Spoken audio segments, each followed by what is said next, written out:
Bismillahirrahmanirrahim. Kita lanjutkan pembahasan pada bab pertama, subbab yang ketiga, yaitu terkait himpunan finite dan infinite. Finite biasanya kita bahasakan dengan himpunan berhingga, sedangkan himpunan infinite himpunan yang tak berhingga. Untuk itu coba kita perhatikan terlebih dahulu. Misalnya kita punya himpunan A yang anggotanya adalah A, B, C, D. Ketika kita menghitung anggotanya si A, tentu kita akan mengatakan seperti ini misalnya. Kita menghitungnya 1, 2, 3, 4. Maka dari apa yang kita lakukan ini, secara matematis sebenarnya kita sedang membuat suatu bijection atau fungsi bijektif dari himpunan A ke sejumlah subset atau sejumlah anggota dari himpunan bilangan asli. Atau kalau kita mau misalnya nantinya kita simbolkan ini misalnya dengan N4 ya. Seperti ini. Berarti kita sedang memasangkan N4 ke anggota-anggotanya A. Jadi kita 1 kita pasangkan dengan si A, 2 kita pasangkan dengan si B, 3 kita pasangkan dengan si C, 4 kita pasangkan dengan D. Maka ini adalah suatu bijection. Tulisannya bagaimana ya? Begini ya, bijection. Atau kalau kita bahasa Indonesia kan saja ya, bijeksi. Suatu bijeksi. Itu adalah suatu bijeksi. Berarti dari sini nanti kita akan kembangkan suatu definisi terkait dengan banyaknya anggota dari suatu himpunan berdasarkan konsep ini. Untuk itu kita perhatikan definisi yang pertama. Definisi 131. Untuk definisi ini ada 4 definisi. Yang pertama, himpunan kosong kita katakan atau definisikan mempunyai sebanyak 0 anggota. Himpunan kosong kan himpunan yang tidak punya anggota, berarti kita katakan banyaknya anggotanya adalah 0. Saya kira itu cukup jelas. Kemudian jika N adalah bilangan asli, suatu himpunan S dikatakan mempunyai N anggota jika terdapat bijeksi dari himpunan N indeks N ke S. Jadi contohnya tadi ini. Kalau S-nya adalah A yang tadi, 4 ini kan. Berarti kita bisa menemukan suatu bijection dari N4 ke S. Ini. Katakanlah F adalah bijection-nya N4 ke A dalam hal ini. Kalau S-nya misalnya yang A ini. Berarti dengan pemetaan bagaimana? Ya, yang penting dia bijection. Berarti ini banyak kemungkinan kan pemetaan yang bisa kita buat, pemetaan bijection. Berarti bisa begini, dengan F1 sama dengan A, F2 sama dengan B, F3 sama dengan C, dan F4 sama dengan D. Anggaplah seperti itu. Bisa juga ditukar nanti, F4 nya yang A, F3 nya yang B, F2 nya yang C, F1 nya yang F1 nya yang D. Itu boleh. Yang penting dia bijection. Dan dari sini kita menghitungnya kan bisa begini, 1, 2, 3, 4. Bisa juga dari sini 1, 2, 3, 4. Bisa juga, terserah, bisa juga begini 1, 2, 3, 4. Tentu kita pilih yang lebih mudah kan. Maka itu menuntun kita ke mengkonstruksi bijectionnya atau bijeksinya seperti itu. Berarti sekarang kita sudah punya definisi tentang banyaknya anggota dari himpunan S. Berarti himpunan S kita katakan punya N anggota kalau kita bisa menemukan suatu bijection dari N indeks N. Jadi definisinya N indeks N itu seperti ini. Berarti isinya adalah 1, 2, 3 sampai N isinya itu. Jadi dia adalah subset dari himpunan asli ke himpunan S. Seperti itu. Yang ketiga, definisi finite. Suatu himpunan S dikatakan finite atau berhingga jika S itu kosong atau mempunyai n anggota untuk suatu n bilangan asli. Tentu n anggota berarti merujuk ke definisi B, sedangkan himpunan kosong merujuk ke definisi A. Kemudian D, suatu himpunan S dikatakan infinite jika dia tidak finite. Jadi intinya kalau dia tidak finite maka kita katakan dia infinite, seperti itu. Baik, sebelum kita lihat sifat terkait dengan finite dan infinite, selanjutnya kita perhatikan tadi definisinya kan bijection dari nn, ini n tebal ya, nn ke A.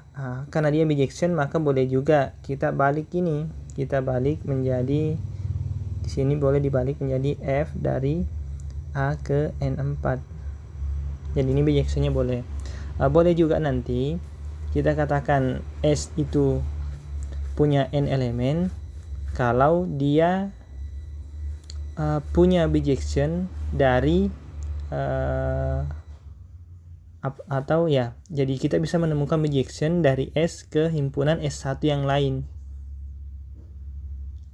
Kenapa? Karena kan komposisinya nanti sifatnya itu sifatnya nanti kalau komposisinya itu kan bijection, tetap bijection. Jadi misalnya F itu dari N4 NN ya umumnya ke S. Sedangkan kita punya ini bijeksi. Kita punya misalnya G dari S ke S1. Ini juga bijection. Maka kita tetap bisa katakan bahwa S ini punya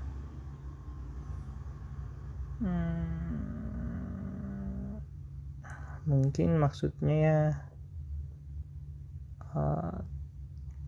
kita S1-nya berarti di sini yang dipandang, atau kita balik saja ya supaya mudah. Jadi di sini S1. Dengan keterangan seperti ini juga kita bisa simpulkan S itu bijection. Artinya apa? Kalau kita tahu ada himpunan S1 yang bijeksi dengan N4, ada F itu sebagai bijeksinya, kemudian S1 ternyata ke S juga punya G sebagai bijeksinya, maka kita simpulkan S juga punya N elemen, meskipun yang kita tahu hanya ini. Kenapa? Karena komposisinya juga nanti itu bijection. Komposisinya itu yang seperti ini, FG. FG nanti kan didefinisikan dari NN ke S jadinya, dan ini juga pasti bijection. Sudah ada di latihannya bahwa ini sudah diperiksa kevalidannya, seperti itu. Selanjutnya kita bisa lihat teorema ketunggalan. Jika S finite atau himpunan berhingga, maka banyaknya anggota dari S itu adalah suatu bilangan di himpunan bilangan asli tunggal. Artinya kalau kita punya himpunan yang finite, maka banyaknya anggotanya itu satu nilai saja. Jadi kita bisa katakan anggotanya sebanyak n saja, tidak boleh yang lain, atau sebanyak 5 saja, tidak boleh yang lain. Seperti itu maksudnya. Saya kira ini cukup bisa diterima dengan akal. Tentu untuk buktinya tidak semudah itu atau tidak sesederhana yang kita pikirkan. Tentu menggunakan lagi konsep-konsep bijection dan sebagainya dari definisi himpunan yang punya n elemen. Namun untuk buktinya silahkan diperiksa di appendix di buku ini. Di appendixnya silahkan diperiksa, di situ dijelaskan buktinya, dan dia menggunakan beberapa sifat terkait bilangan asli yang sudah dipelajari di subbab kedua pada bab ini. Selanjutnya, sifat yang selanjutnya yaitu teorema 133. Di sini dikatakan himpunan N, himpunan bilangan asli, adalah himpunan yang infinite. Saya kira ini cukup jelas, karena kalau kita umpamakan himpunan ini, buktinya bisa dengan kontradiksi. Andaikan N adalah bilangan asli, himpunan bilangan asli, jadi metodenya mungkin begini, saya gambarkan sederhana saja ini. Andaikan N itu himpunan bilangan asli, dan andaikan N ini finite. Kalau dia finite, maka terdapat bijeksi F dari katakanlah finite dengan Kalau dia finite kan berarti dengan misalnya M anggota kan bisa. Berarti ada bijeksi dari F, N, M ke N. Namun kalau kita periksa, ini NM kan cuma isinya 1 sampai M. Ketika kita periksa anggota M tambah 1 di sini, dia tidak punya daerah asal, maka ini bukan bijeksi. Karena dia bukan bijeksi berarti terjadi kontradiksi. Kalau dia kontradiksi, berarti haruslah yang benar bahwa N itu infinite. Saya kira sesederhana itu saja sih buktinya. Selanjutnya, kita lanjutkan ke sifat selanjutnya. Teorema yang 13.4.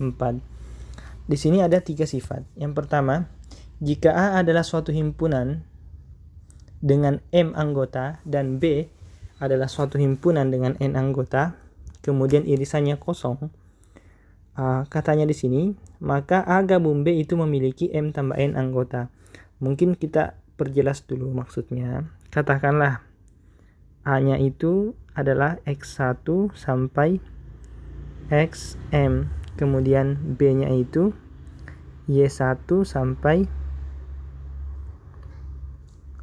YN. Nah, di sini dikatakan irisannya kosong ya ini. Irisannya kosong berarti tidak ada yang kembar anggotanya.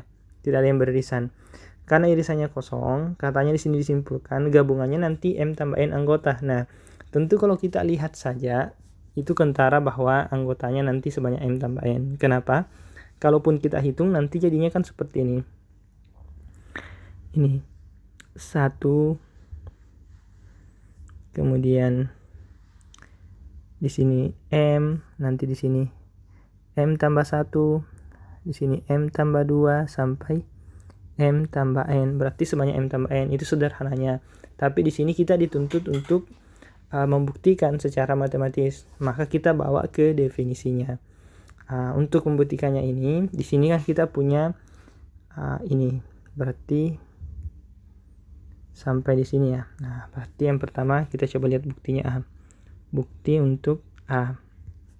Berarti misalkan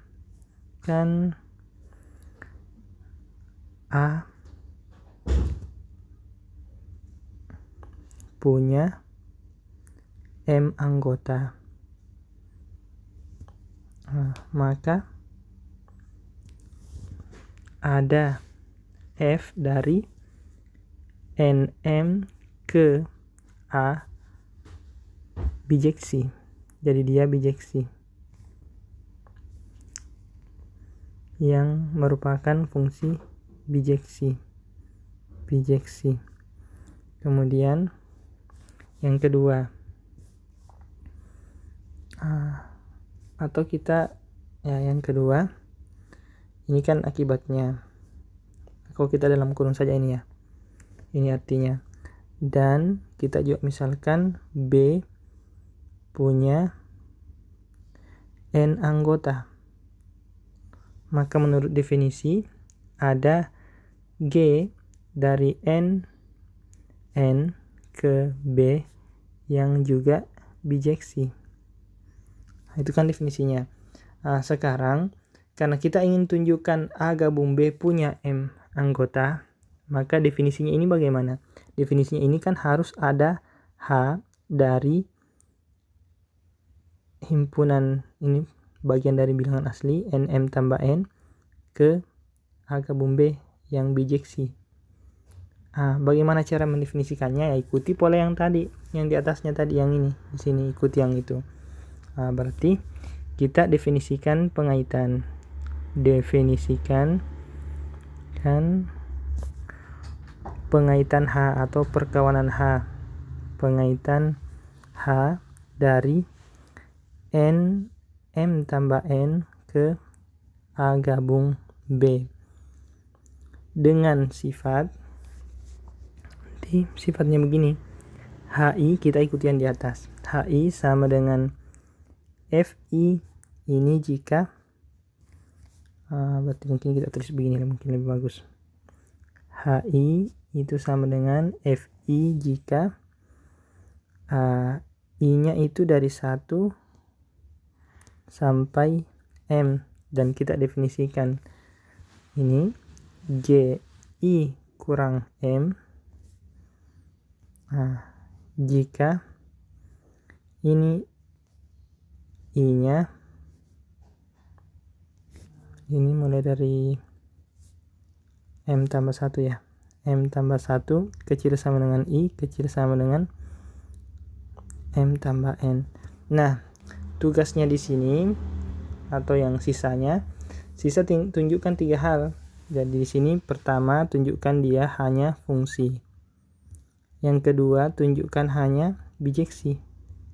Nah, setelah itu maka kita sudah bisa simpulkan karena ada bijeksi H dari NM tambah N ke A gabung B, maka kita katakan banyaknya anggota A gabung B adalah M tambah N, seperti itu. Silahkan diperiksa ini yang 2. Sedangkan untuk B dan C-nya juga silahkan dicoba sendiri. Saya kira itu tidak terlalu repot juga diselesaikan. Kita coba lihat teorema selanjutnya.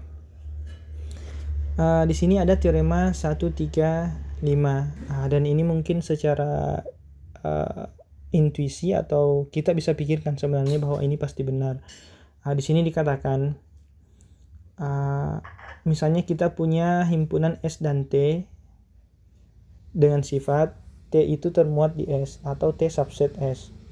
Yang pertama ada sifat jika S-nya, arti jika yang S ini finite, maka tentu yang termuat di situ juga pasti finite atau T-nya pasti finite. Sebaliknya, jika T-nya infinite, maka pasti S-nya juga infinite. Itu bagian B-nya.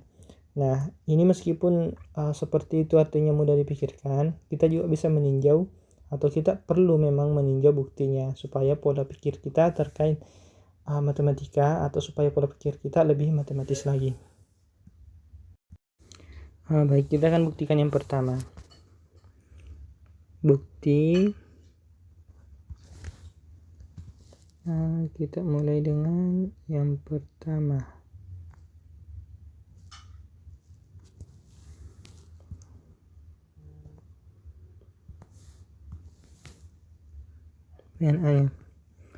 Berarti kan yang kita punya pertama di sini S dan T himpunan dan T termuat di S. Itu yang selalu kita punya. Kemudian yang pertama di sini ini bentuknya jika S finite maka T finite. Berarti kita misalkan dulu, misalkan S finite. Maka ada 2 kemungkinan untuk T, yaitu T-nya kosong atau T-nya tidak kosong. Jika T sama dengan himpunan kosong, maka jelas. Saya kira jelas bahwa kalau kosong elemennya kan 0, berarti dia finite. Kemudian yang kedua, jika T-nya tidak kosong, maka di sini kita akan memeriksa apakah T-nya finite atau tidak. Maka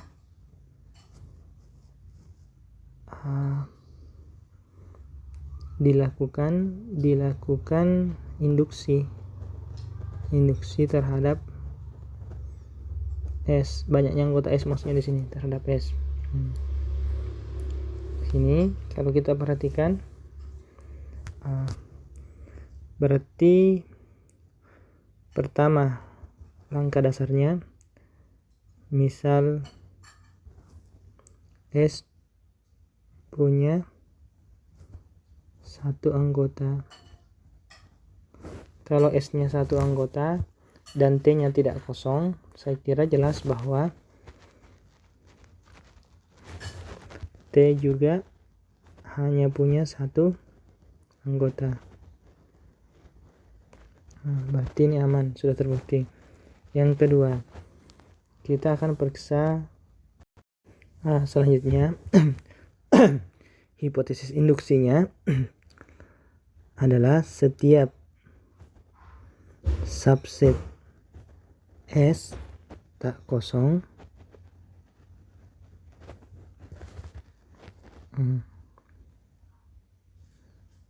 dengan kita anggap saja begini ya supaya mudah menuliskan, banyaknya anggota S itu K juga finite. Atau bahasanya begini, jika kita punya suatu himpunan yang merupakan subset dari S, di mana S-nya itu punya K-anggota, maka himpunan tersebut atau subset tersebut juga finite. Akan ditunjukkan, akan diperiksa jika banyaknya anggota S itu adalah K tambah 1. Nah,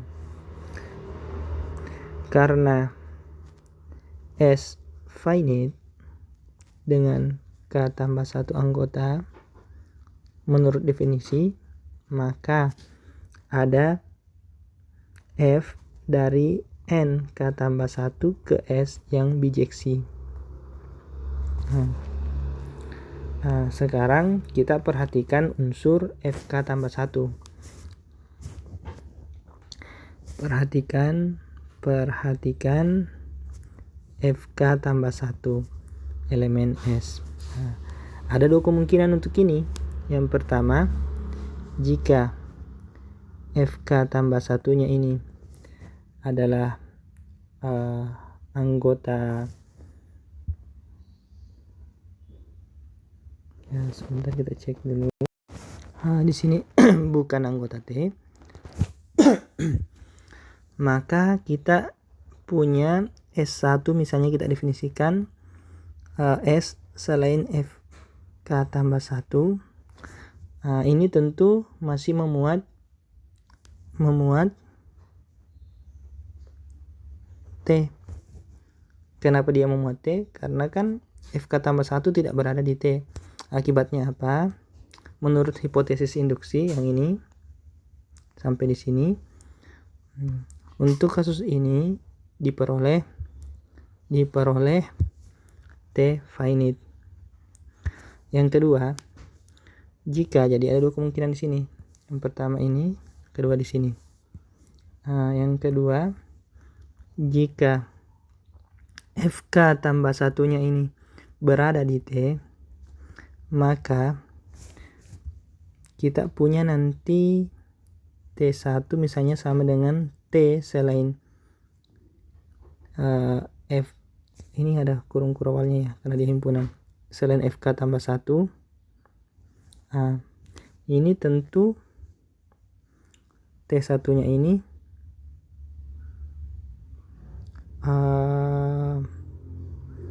masih termuat di mana dia? Termuat di S1. Ingat S1-nya tadi. S1 yang tadi yang di sini. Berarti memuat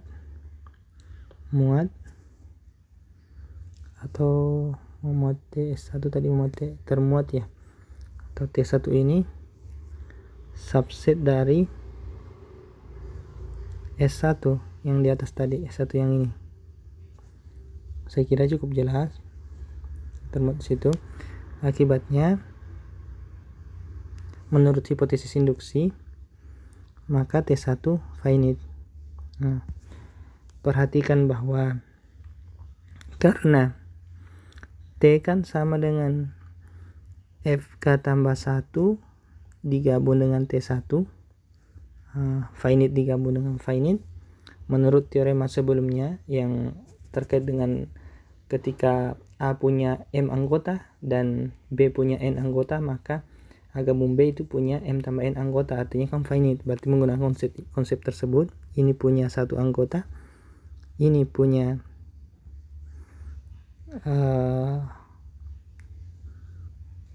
punya anggota lah, finite pokoknya kan, punya mungkin katakanlah K anggota, maka kita katakan T finite. Terbukti. Untuk B nya silahkan gunakan kontraposisinya. Saya kira cukup jelas itu.